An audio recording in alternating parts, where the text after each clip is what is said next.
Good morning, I'm Charles Lejano. This is One News Now. A local doctors group is calling for caution against, quote, rushing the distribution of COVID vaccines in the Philippines. The concerned doctors and citizens of the Philippines says they recognize the importance of vaccination in the country's bid to achieve herd immunity. In fact, the group said an effective vaccine assures recipients that they will not contract severe cases of COVID-19. But in an interview with One News' The Chiefs, Dr. Iggy Agbayani said it would be better for the Philippines to wait until a vaccine that has passed phase 4 trials becomes available. He explained that other Western countries, such as the UK and the US, are scrambling to get their citizens inoculated because they're dealing with massive spikes in new cases every day. But here in the Philippines, Agbayani said we have the time to wait until there are no more questions surrounding the safety and effectiveness of vaccines. Does the Philippines need the vaccine as soon as possible? That's my question. If you look at our numbers, we're not one of the countries that are worse off. The countries that are worse off are the European and the American countries. So that's why they're there already, so they're starting it out. We can actually wait for them. Because remember, we do want to lift the lockdowns. And one of the ways to lift the lockdowns is to reach herd immunity. And herd immunity can be reached faster with a vaccine. That is a fact. Agbayani's sentiments seem to be supported by the fact that foreign researchers are still finding out new things about Pfizer's vaccine, even though this was already cleared for mass distribution. For starters, 2 British people with severe allergies apparently had allergic reactions to the Pfizer-BioNTech vaccine, raising questions about whether it's safe to use for people with pre-existing allergies. In response, British regulators advised those with known severe allergies to steer clear of the vaccine, at least for now. But experts are also saying allergic reactions can occur with numerous vaccines and are not unexpected. This is because some people might be sensitive to certain components in the shot, like gelatin or egg protein, or to the vaccine itself.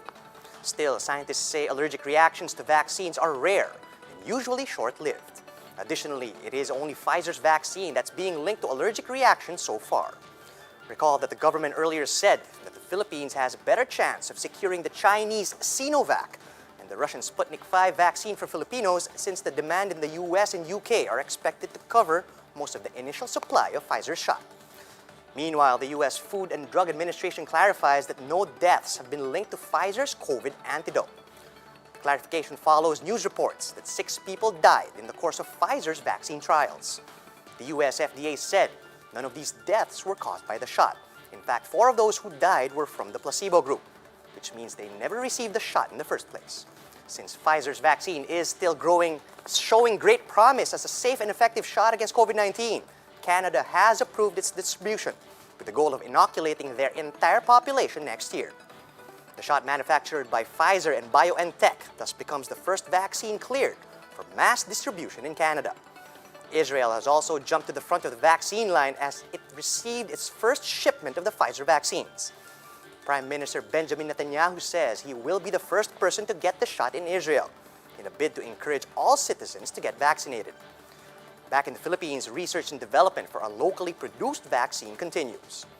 Microbiologist and OCTA research team member Nicanor Austriatico says he is now working to engineer an oral vaccine made from yeast. He says he's looking to start human trials for this as early as the first quarter of 2021. So what we are going to do is what we've started to do already is we are genetically engineering this yeast so that it will produce parts of the virus in your stomach. So even though there is no virus, so you will not get sick from COVID, it will produce virus in your stomach. And our hope is that the parts of the virus will trigger an immune response in the body. The Interior Department reminds the public that authorities can enter private residences to break up gatherings and other activities which are banned under the prevailing quarantine rules in the country. It may be Christmas party season, but authorities have been appealing to the public to keep celebrations low-key this year. Speaking with 1PH sa Totoo Lang, DILG Undersecretary Ipimako Dinsing said LGUs have the authority to pass ordinances, meting out penalties for quarantine violations. But Dinsing clarified that local authorities may also disassemble mass gatherings, with or without such ordinances. sa GCQ area, 10 pababa lamang ang ubaya natin, pinapayagan. Pero doon sa mga kahit private establishment po yan, kung wala naman pong ordinansa, pwede pa rin pasukan po yan ng ating kasama sa gobyerno, yung mga barangay tanod at ating kapulisan, and we will ask them to disassemble o itigil po ang mass gathering na yun. Lalo pa, kung meron silang ginagawa pang ibang mga bagay na hindi po pinapayagan ng Department of Health, kagaya po ng dinidiscourage natin o hindi po pinapayagan ang karaoke, ang videoke, kasi malinaw na po na mayroong pag-aaral na nakakapagpakalat din ito ng COVID-19 kung ang isang tao ay kumakanta at meron siyang nakakapit na COVID-19 sa katawan. Congress has ratified the 4.5 trillion peso national budget for next year. Yesterday, the Bicameral Conference Committee completed its report on the 2021 GAB after reconciling differences in the versions earlier passed by both chambers of Congress. Only Senator Ping Lacson did not vote to ratify the BICAM report, as he raised concerns about the hefty budget allocation for DPWH. The senator earlier urged his colleagues to cut the budget for public works by 63 billion pesos so that they can channel the funds for financial aid to those affected by the string of storms that hit the country last month. Instead, the DPWH remains the agency with the second highest allocation in the spending plan at almost 700 billion pesos. The education sector still got the highest appropriation with 708 billion pesos.